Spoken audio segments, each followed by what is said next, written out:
Hello दोस्तों, कैसे हो? आपका स्वागत है त्रिपाण स्टडी सेंटर में। आज जो हम करने जा रहे हैं ये है बीए फाइनल ईयर का जो है, ठीक है, ये जो है 5वां चैप्टर है जो कि बहुत ही महत्वपूर्ण है। इस चैप्टर में हम जो है हम पढ़ेंगे वार्सल की संधि, यानी 1919 में जो हुई थी। ये बहुत ही इंपॉर्टेंट टॉपिक है एग्जाम व्यू से भी, तो इसको आप बहुत ध्यान से समझिए। लेकिन चैप्टर स्टार्ट करने से पहले एक बात जो मैं हमेशा कहता हूँ, जिसको आपको समझना और विचार भी करना चाहिए, वो ये है कि जब भी वीडियो देखिए पूरा देखिए, क्योंकि अधूरा जानकारी सदैव खतरनाक होती है। और मैं नहीं चाहता जो बच्चे मेरे साथ जुड़े हैं वो अधूरा जानकारी के साथ एग्जाम में बैठे और अधूरी बातें लिख के आए, ठीक है, क्योंकि ये आपका 18 मार्क्स का क्वेश्चन होता है, तो आपको सोच विचार वहाँ देना होता है। ओके दोस्तों, साथ में एक इंपॉर्टेंट बात ये भी है कि अगर आप पहली बार वीडियो देख रहे हो, पहली बार चैनल पे आए हो, तो लाइक शेयर सब्सक्राइब कर ही लेना। सबसे इंपॉर्टेंट इसमें होता है सब्सक्राइब करना। सब्सक्राइब करने का फ़ायदा ये होता है दोस्तों कि अगर बीए फाइनल ईयर में हो, अगर इसके रिगार्डिंग में कोई भी आप चैप्टर आपको डालता हूँ तो वो आपको मिलेगा और आप इसका फ़ायदा उठा सकते हो। अगर सब्सक्राइब करके नहीं रखोगे तो शायद आपको फ़ायदा इसका न मिले, क्योंकि जो बच्चे फर्स्ट ईयर में भी होंगे, सेकेंड में भी और थर्ड में, कोई भी सेमेस्टर में होंगे, उनको हर सेमेस्टर का जो है मेरी तरफ से वीडियो मिलेगा जो आपके फ़ायदा ही फ़ायदा होगा। तो इसलिए अभी भी सोचिए मत और विचार ना कीजिए, सब्सक्राइब कर लीजिए, क्योंकि अगर आप मेरे साथ बढ़ना है तो सब्सक्राइब करना भी ज़रूरी है। चलिए हमारा देखते हैं आज कि वार्सल की संधि यानी 1919 में की गई थी, उसकी मुख्य धाराएं क्या थी, उनकी आलोचनात्मक क्रियात्मक थी, कैसे उनकी शर्त लगाई गई, कैसे संधि के जो मुख्य धाराएं थी उन सब पे हम विचार विमर्श करेंगे और समझेंगे। इसको हम विस्तार से समझेंगे, क्योंकि हम इतना समझेंगे कि हमारा जो है एग्ज़ाम में अच्छे से प्रिपेयर हो जाए और अच्छे से हम कर सकें एग्ज़ाम। तो चलिए देखते हैं। सबसे पहले इंपॉर्टेंट बात तो यही रहती है कि प्रथम विश्व युद्ध के उपरांत पेरिस में आयोजित सम्मेलन में पराजित राष्ट्रों के साथ 5 अलग अलग संधि की गई। इस संधि में जो है पराजित जर्मनी के साथ की गई वार्सल की संधि प्रमुख थी। यह संधि वार्सल स्थित लुई 14वें के राजमहल में 28 जून 1919 ईस्वी को की गई। मित्र देशों ने जानबूझकर यह स्थान और तिथि चुनी थी ताकि जर्मनी को अपमानित किया जा सके। वार्सल के महाराज में ही 1871 ईस्वी के जर्मन सम्राट की स्थापना भी हुई थी और इसी दिन 1914 ईस्वी को ऑस्ट्रेलिया के युवराज की हत्या भी की गई थी।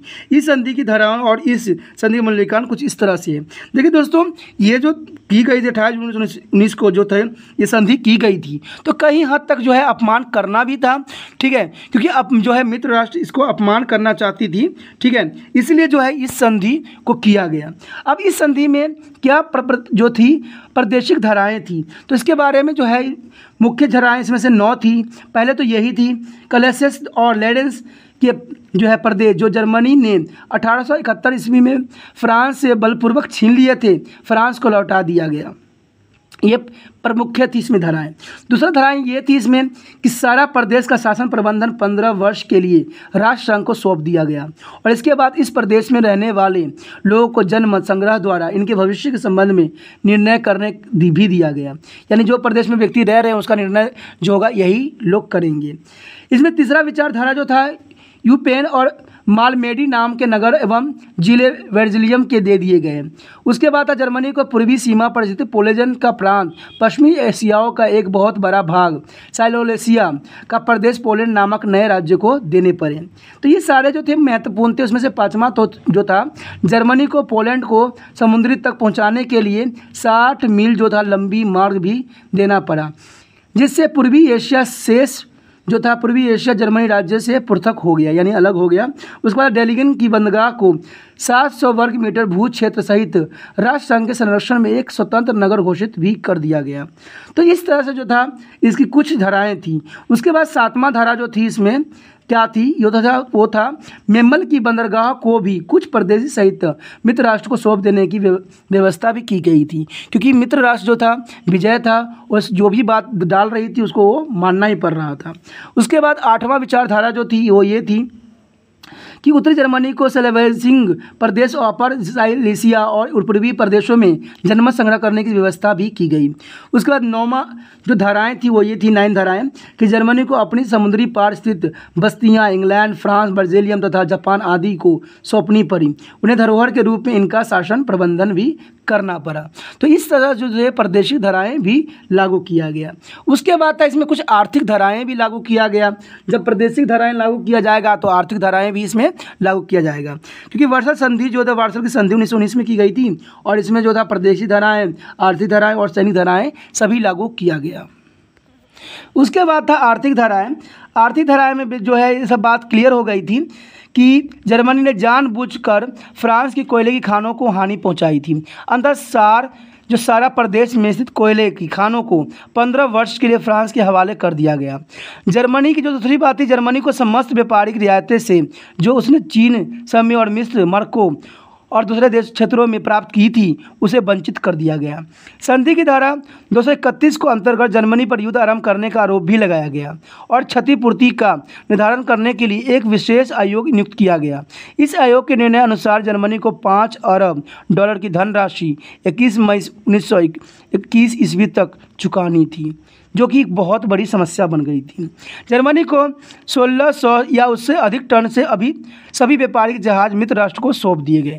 तो ये जो थी आर्थिक धाराएं थी जो आर्थिक रूप में से लगाई गई थी। उसके बाद था सैनिक धाराएं। सैनिक धाराओं में भी बहुत कुछ इसमें बताया गया। सैनिक धाराएं में जो पहली बात थी वो थी कि जर्मनी 1932 ईस्वी तक अपनी स्थल सेना में 1 लाख से अधिक योद्धा व सैन्य अधिकारी नहीं रखेगा, क्योंकि उसको मित्र राष्ट्र को लग रहा था कहीं अपमान का बदला है दोबारा न ले ले, इसलिए उन्होंने ये सबसे बड़ा प्रतिबंध लगा दिया कि 1 लाख से अधिक योद्धा व सैन्य अधिकारी नहीं रखेगा। उसकी जल सेना में सिर्फ 15,000 से अधिक सैनिक नहीं होंगे। वह न तो लड़ाकू जहाज बनाएगा और न ही उन्हें प्राप्त करने की कोशिश करेगा। उसे पनडुब्बी की भी मनाही कर दी गई। अब बिल्कुल ही प्रतिबंधित कर दिया। अब ये राष्ट्र क्या करे?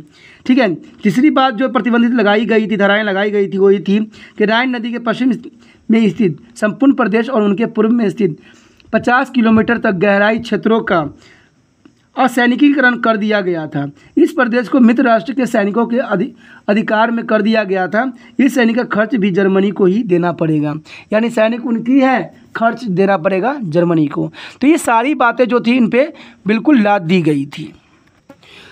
उसके पश्चात क्या कि अनिवार्य सैनिक सेवाओं को समाप्त कर दिया गया और प्रधान सैनिक कार्यकाल उठा दिया गया। ये चौथा पॉइंट में से था।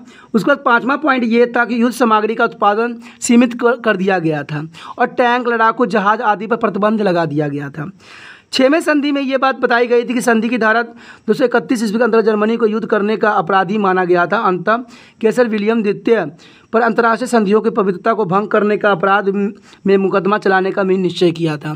तो इस तरह से जो है इनको बिल्कुल ही सैनिक चीज़ों में बिल्कुल ही बंद कर दिया, यानी तहस नहस करने की पूरा विचारधारा को प्रस्तुत किया, जिससे सैनिक की जो है संख्याओं को न बढ़ाया जाए, जो राष्ट्र जो है मजबूत न हो। तो मित्र राष्ट्र की ये भावनाएं जो थी काफ़ी प्रफुल्लित हुई। उसके बाद था जर्मनी की प्रतिक्रिया।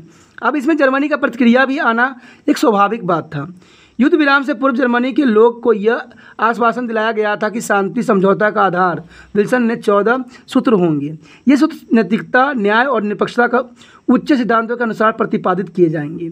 लेकिन जो 7 मई 1919 ईस्वी के दिन जब फ्रांस के प्रधानमंत्री ने वर्सल की संधि को अंतिम रूप में जर्मनी प्रतिनिधियों के समक्ष पेश किया तो उन्हें इसकी धाराओं को पढ़कर बड़ी निराश हुई। जर्मनी की इस नई सरकार ने संधि के संबंध में अपनी आपत्ति भी प्रस्तुत किया। जर्मनी की काफ़ी जो थे उच्च अधिकारी ने तो इसे अस्वीकार करने का परामर्श दिया, लेकिन सरकार के लिए ऐसा करना कठिन था, विशेषतः इसलिए कि संधि को अस्वीकार करने पर फिर से युद्ध होना अनिवार्य था, जबकि जर्मनी की अधिकांश प्रजा शांति के इच्छुक। यहाँ पर जनता की अपनी विचारधारा थी, इसलिए इस शर्त को मानना ही वहाँ के राष्ट्रपति के लिए अनिवार्य कर दिया। क्योंकि अधिकांश प्रजा जो थी शांति के इच्छुक थे। अंत जर्मनी के प्रधानमंत्री ने राष्ट्रीय भाषण देते हुए ये शब्द कहे, यद्यपि मैं इस संधि को विरुद्ध हूँ और इसे अन्यायपूर्ण तथा विनाशकारी मानता हूँ, यद्यपि हमें इसे स्वीकार करना होगा, क्योंकि शत्रु से टक्कर लेने के लिए हमारे पास साधन और शक्ति नहीं है।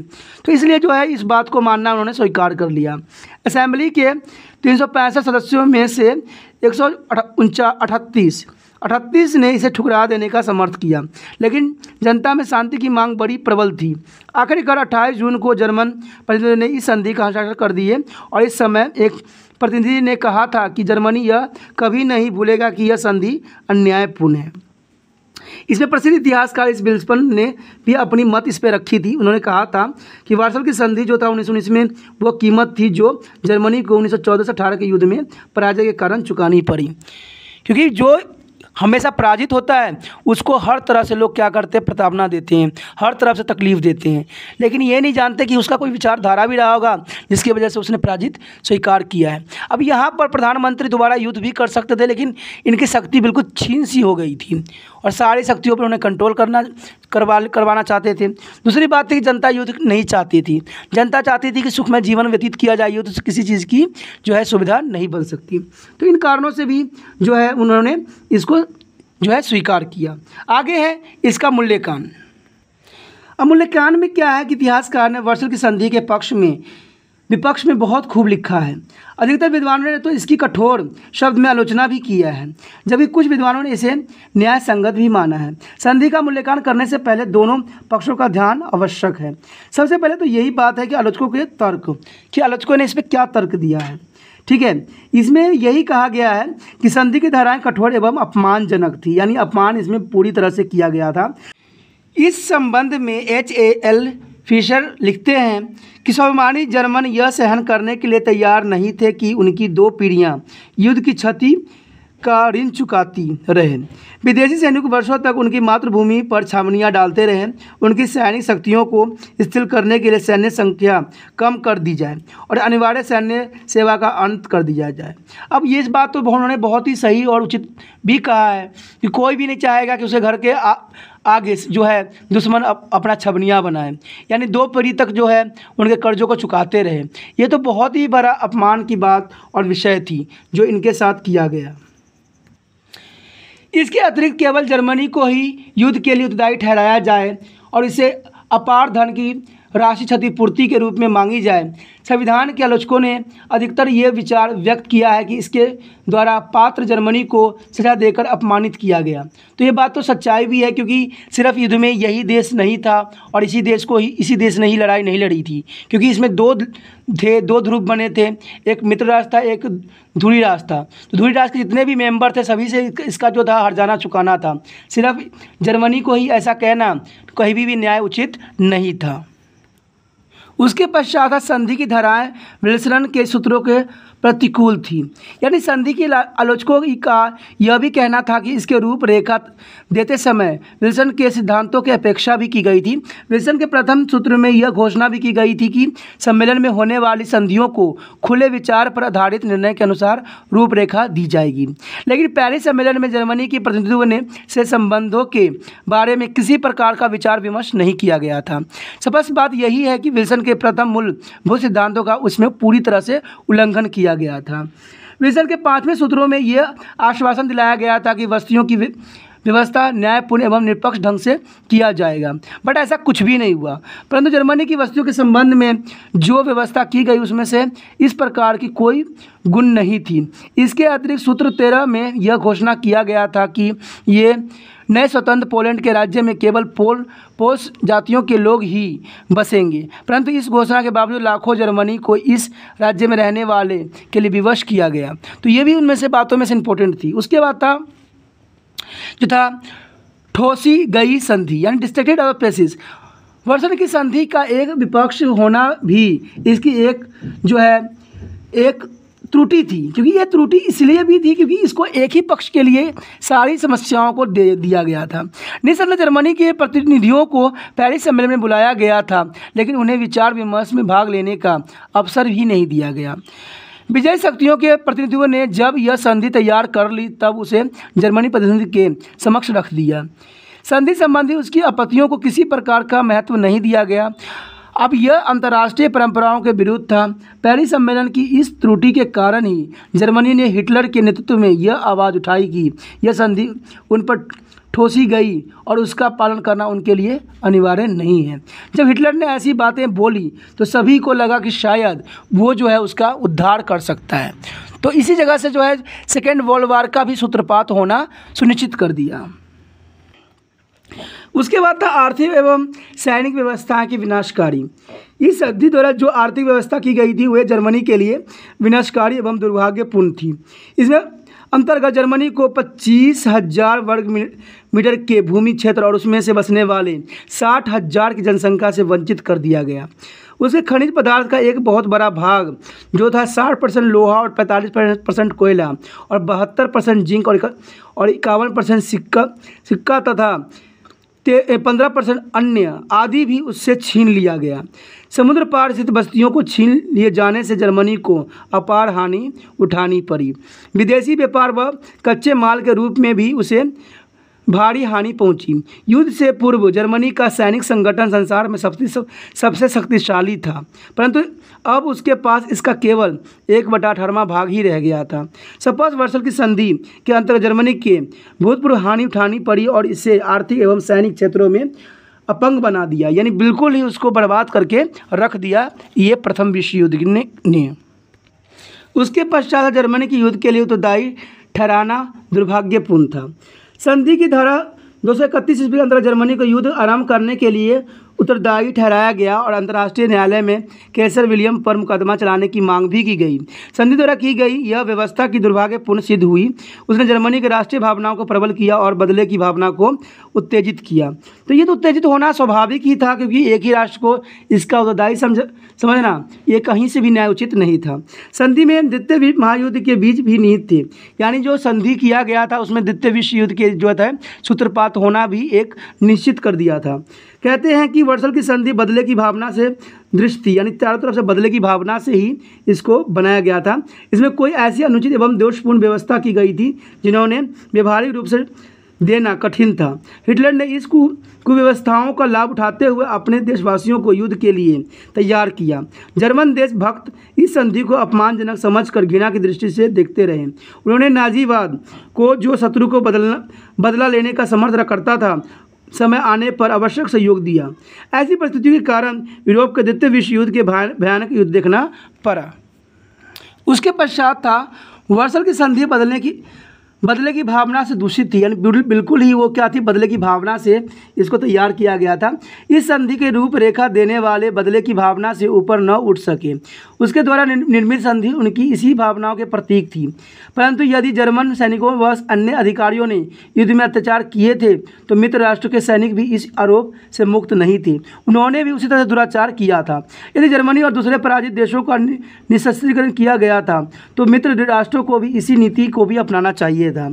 बस्तियों और संबंधित नई व्यवस्थाओं को केवल जर्मनी पर ही ठोसी गई थी, यानी थोपी गई थी। अंततः ऐसी भेदभावपूर्ण व्यवस्था को कारण जर्मनी को बदला लेने के लिए उत्तेजित होना स्वाभाविक ही था। क्योंकि कहते हैं ना कि एक राष्ट्र की गलती नहीं होती है, क्योंकि एक हाथ ताली कभी नहीं बजती है। तो ये बात जो है उस समय इन बात को समझना बहुत ही जरूरी था। उसके बाद था संधि के पक्ष में तर्क। हम पाते हैं कि कई विद्वानों एवं इतिहासकार ने वर्सल की संधि को भरपूर निंदा भी किया था। उन्होंने इसे कठोर, अपमानजनक एवं न्यायपूर्ण भी कहा था। उन्होंने संधि को पराजित शत्रु पर थोपने का आरोप भी लगाया था कि सारे कुछ उन्हीं पर थोपा जा रहा है, परंतु संधि के समर्थक इस आलोचकों को मानने के लिए तैयार नहीं थे। उनके मत अनुसार न तो यह संधि कठोर थी और न ही अनुचित थी। इसी जर्मनी पर ठोसने में भी किसी प्रकार की ज्यादती नहीं की गई थी। तो वो उनका अपना विचारधारा था, लेकिन बात तो जहाँ तक होगा सच तो यही थी। संधि एक ऐसा होना स्वाभाविक था। वर्सल की संधि का कठोर होना स्वाभाविक था, न्यायोचित भी था। इस संधि से कुछ समय पूर्व जर्मनी ने विल्सन को 14 संधियों का प्रभाव न करते हुए रूस और रोमानिया पर ऐसी संधि थोपी थी जो काफ़ी कठोर थी। उनका एकमात्र उद्देश्य पराजित शत्रुओं के प्रदेश छीनना था। परिणाम स्वरूप पेरिस सम्मेलन से पहले ही मित्र राष्ट्रों ने मन में जर्मनी के प्रति उदार होने की भावना लुप्त हो चुका था और वे जर्मनी पर कठोर शर्त लगाने का निश्चय भी किए हुए थे, यानी उन्होंने पहले ही ऐसा करने का विचार कर लिया था। इसमें जो था इतिहासकार इस संबंध में कहते हैं कि LCBA सीमोन ने इसने में कहा था कि संधि का उद्देश्य जर्मनी के प्रति उचित और नर्म होना कभी नहीं था। इसका उद्देश्य तो जर्मनी पर सख्त दंड लगाना था, यानी उनको अपमान करना था। उसके पश्चात था संधि कठोर नहीं थी। अपने निश्चय के बाद यह संधि कठोर नहीं थी। अपने निश्चय के बाद भी यूरोप के राजनेताओं ने जर्मनी से जो संधि की वो संधि कठोर नहीं थी, यानी वॉज नॉट हार्श। अपने निश्चय के बावजूद भी यूरोप के राजनेताओं ने जर्मनी से जो संधि की वह इतनी कठोर नहीं थी। फ्रांस ने जर्मनी को पराजित करने के बाद उसे अल्सेस और एरोनिन के प्रदेश वापस लेने ही थे, क्योंकि जर्मनी के अधिकार में रहना फ्रांस के माथे पर एक कलंक सा था।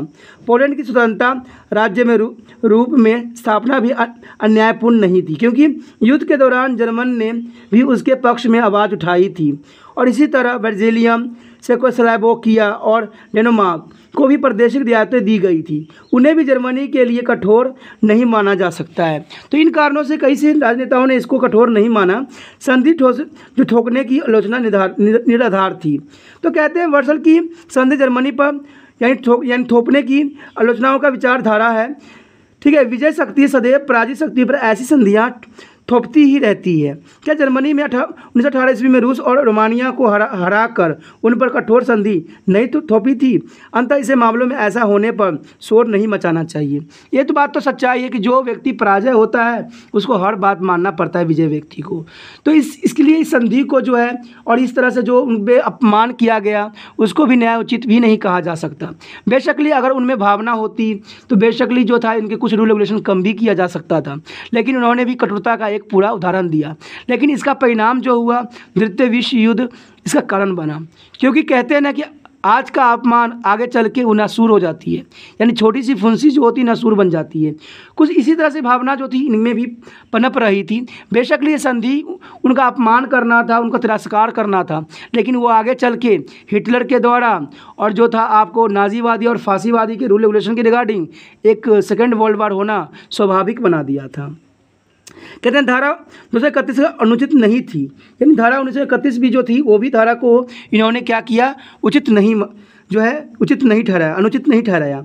कई इतिहासकार ने धारा 231 को कड़ी आलोचना भी किया था। उनका कहना था कि युद्ध के लिए जर्मनी को जिम्मेदार नहीं ठहराना चाहिए था। इसके साथ न ही उससे इतनी अपार धनराशि क्षतिपूर्ति की मांगनी चाहिए थी। परंतु इस संबंध में यह नहीं भूलना चाहिए कि युद्ध शुरू करने का आरोप केवल जर्मनी पर ही नहीं थी, अतुल उसके मित्र राष्ट्रों पर भी लगाया गया था। यह जानना भी उपयोगी होगा कि जर्मनी की क्षतिपूर्ति की रकम नहीं चुकाई। देखिए दोस्तों, ये तो मैं कई बार बता चुका हूँ कि कभी भी युद्ध जो होती है एक विचारधाराओं से नहीं होती है, दो विचारधाराओं की युद्ध होती है। दोनों विचारधाराओं में ये होता है कि वो अपने आप को सुपर पावर बनाना चाहता है और इसके लिए उनको युद्ध लड़ना होता है, और युद्ध में जो पराजय होगा उनकी शर्मिंदा तो होगी, ये तो जनरल सी बात है। लेकिन सबसे पहली बात, युद्ध होती ही क्यों है? युद्ध से न जाने कितने जो है जान माल की क्षति पहुंचती है, ये समझना भी बहुत बड़ी बात होती है। अब इसमें है यही अगला पॉइंट है कि द्वितीय महायुद्ध के लिए उत्तरदायी नहीं थी। अब देखिए इसमें यही बात है कि सबके अपनी विचारधारा है। संधि को द्वितीय विश्व युद्ध का कारण भी नहीं मानते हैं। उनके मत अनुसार जो युद्ध का मूल्य कारण हिटलर का प्रदेश विजय की लालसा थी। हिटलर को इन्होंने बनाया, जर्मनी विशेषता और डेल्बुस की घाटी पर छा जाने के इच्छुक थे। उनका इस लालसा ने द्वितीय विश्व युद्ध को अनिवार्य बनाया था, न कि संधि ने। इतिहासकार, बहुत से इतिहासकार जो है अपने विचारधारा इसमें रखते हैं। उसमें से ली बोनस के अनुसार ये बात उन्होंने किया था कि वर्सल की संधि निस्संदेह शांति सम्मेलन की एकमात्र महान उपलब्धियाँ थी। सिर्फ वो उपलब्धि बताया गया था। दोनों पक्ष का अध्ययन करने के उपरांत हम इस निष्कर्ष पर पहुंच सकते हैं, या हम ये बात कह सकते हैं कि वर्सल की संधि मित्र राष्ट्र में जर्मनी के प्रति रोष परिणाम था, यानी रोष का एक परिणाम था। युद्ध के दौरान जर्मनी ने उन्हें जितनी हानि नहीं पहुंचाई थी उतनी उन्होंने रूल रेगुलेशन को लागू कर दिया था। ठीक है, उनका बदला हुए इस संधि द्वारा लेते दिखाई पड़े। उनका परिणाम यह निकला कि विश्व में शक्ति संतुलन कर एक बार फिर बिगड़ गया, और उससे द्वितीय विश्व युद्ध की जो दरवाज़ा था वो खोल दिया। द्वितीय विश्व युद्ध की दरवाज़ा खुलते ही कई राष्ट्र जो थे इस युद्ध में आना चाहते थे, और उनकी जो प्रतिक्रियाएँ थी हम आगे जो पढ़ते रहेंगे। लेकिन प्रसिद्ध इतिहासकार C.D. हेजन ने ये बात बिल्कुल ही अपने शब्दों में कहा था कि वर्सल की संधि गलत स्थानों पर कठोर थी एवं गलत ढंग से नरम थी। तो उनकी विचारधाराएं भी बहुत अलग थी। लेकिन इस चैप्टर में जो था हमने जो पढ़ा है पेरिस पेस ऑफ कॉन्फ्रेंस, ये बहुत ही इंपॉर्टेंट था। संधि भी थी, बहुत इंपॉर्टेंट थी इसकी। ठीक है, तो इसमें से हमें यही बात समझ में आता है कि कोई भी राष्ट्र अगर विजय होती है तो वो उस राष्ट्र जो होती है दूसरे राष्ट्र पे जो है बिल्कुल उनकी दबदबा बढ़ जाता है। इसी के साथ जो है हमारा ये चैप्टर भी ख़त्म होता है। ओके दोस्तों, अगर आपको ये चैप्टर बहुत ही अच्छा लगा है, ठीक है। तो आप क्या कीजिए, इसके जो है अपने व्हाट्सअप स्टेटस पे लगाइए, जिससे जो आपके मित्र होंगे जिनको आवश्यकता होगी इन चैप्टरों की, उनको भी प्राप्त होगा और वो भी इसका फ़ायदा उठा सकते हैं। तो सोचिए मत, अपने व्हाट्सअप ग्रुप पे लगाइए, अपने दोस्त के साथ शेयर कीजिए, सब्सक्राइब कीजिए और लाइक कीजिए। इसी के साथ जो है त्रिपाण स्टडी सेंटर आपको आभारी व्यक्त करता है कि आप जो आभार व्यक्त करने का सबसे बड़ी कारण ये है कि आपने जो त्रिपाण स्टडी सेंटर के साथ समय व्यतीत किया, ये बहुत ही इंपॉर्टेंट था, यादगार था। ओके दोस्तों, अपना ध्यान रखना। अगर आपको भी शुक्रिया अदा करना है त्रिपाण स्टडी सेंटर को, तो लाइक शेयर सब्सक्राइब जरूर करना और अपने दोस्तों को भी इसको शेयर करना और अपने व्हाट्सएप स्टेटस पर जरूर लगाना। ओके दोस्तों, अपना ध्यान रखना। बाय।